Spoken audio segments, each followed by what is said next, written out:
नमस्कार दर्शकों, श्राद्ध क्या है और क्यों किया जाता है श्राद्ध कर्म? क्या है इसके पीछे का विज्ञान?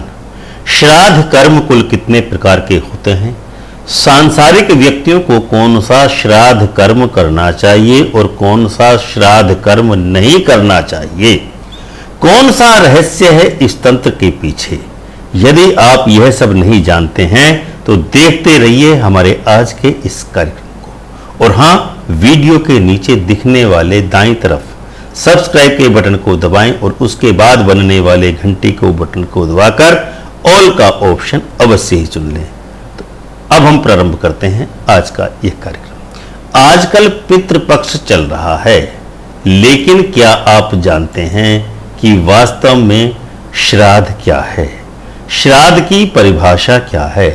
पारिभाषिक तत्व के अनुसार पितरों के प्रीत्यर्थ शास्त्रोक्त विधि से हवस्य युक्त पिंड आदि प्रदान करना ही श्राद्ध कहलाता है। श्राद्ध करने से पितरों को संतुष्टि एवं पुष्टि प्राप्त होती है और पितृ इससे प्रसन्न होकर के अपने वंशजों को प्रसिद्धि, आयुष्य, बल, तेज, पशु, स्त्री एवं निरोगता प्रदान करते हैं। वैसे तो मूल रूप से 4 प्रकार श्राद्ध, सांवत्सरिक श्राद्ध, एकोदिष्ट श्राद्ध तथा पार्वण श्राद्ध होते हैं। सांसारिक मनुष्यों के प्रयोजनार्थ पार्वण श्राद्ध करने का विधान शास्त्रोक्त है। सामान्यतः श्राद्ध उसी तिथि को किया जाता है जिस तिथि को पूर्वज देह का त्याग करते हैं। यह प्रत्येक वर्ष मनाया जाता है, जिसको सांवत्सरिक श्राद्ध अथवा वार्षिक श्राद्ध भी कहते हैं। तीर्थ क्षेत्र में किए जाने वाले श्राद्ध को तीर्थ श्राद्ध कहते हैं। एकोदिष्ट श्राद्ध को त्रिपिंडी श्राद्ध भी कहते हैं। तो आइए दर्शकों, शुरू करते हैं आज का यह कार्यक्रम। प्रत्येक वर्ष भाद्रपद मास शुक्ल पक्ष की चतुर्दशी से प्रारंभ होने वाले पितृपक्ष में संपन्न किए जाने वाले श्राद्ध को पार्वण श्राद्ध कहते हैं। पार्वण श्राद्ध को महालय श्राद्ध भी कहते हैं। पार्वण अथवा महालय श्राद्ध के कुल कितने प्रकार होते हैं? तो हम आपको बताते हैं कि पार्वण अथवा महालय श्राद्ध के कुल मिलाकर 4 प्रकार के श्राद्ध होते हैं। शास्त्रीय परंपरा के अनुसार श्राद्ध 2 प्रकार के होते हैं। पहला, काम्य श्राद्ध। कोई विशेष कामना मन में रखकर किए जाने वाला श्राद्ध कर्म काम्य श्राद्ध कहलाता है। इस काम्य श्राद्ध के उद्देश्य के पुनः 3 प्रकार के भेद होते हैं। नंबर 1 नारायण बलि, नंबर 2 नागबलि श्राद्ध और नंबर 3 त्रिपिंडी श्राद्ध।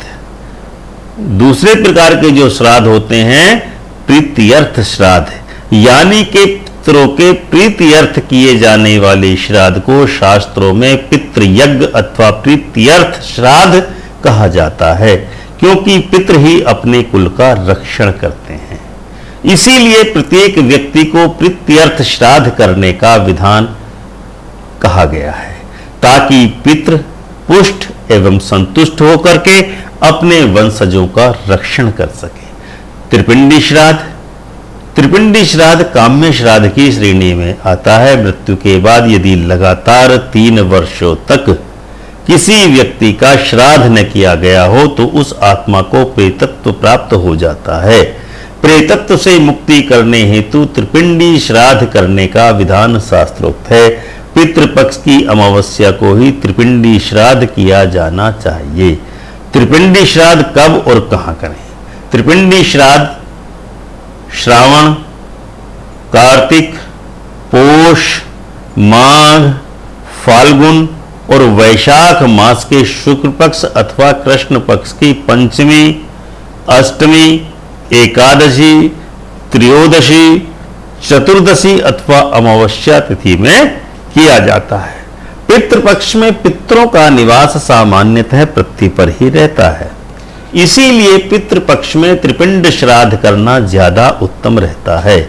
किंतु यदि परेशानी के कारण ऐसा न कर पाए तो गोदा विवेकादशी को भी त्रिपिंडी श्राद्ध है। इसके अलावा त्र्यंबकेश्वर महादेव मंदिर, नासिक महाराष्ट्र नामक तीर्थ पर कभी भी इस श्राद्ध कर्म को संपन्न किया जा सकता है। श्राद्ध कर्म करते समय किसी योग्य पुरोहित की उचित सलाह लेकर ही उनकी देखरेख में इस श्राद्ध कर्म को किया जाना चाहिए। हमें उम्मीद ही नहीं वरन पूर्ण विश्वास है कि दर्शकों को यह जानकारी अवश्य ही पसंद आई होगी, और यदि आपको यह अंक पसंद आया है तो वीडियो को लाइक एवं शेयर अवश्य ही करें तथा कमेंट करके अपनी अमूल्य राय से हमको अवश्य ही अवगत कराएं। ओम श्री माधवाय नमः।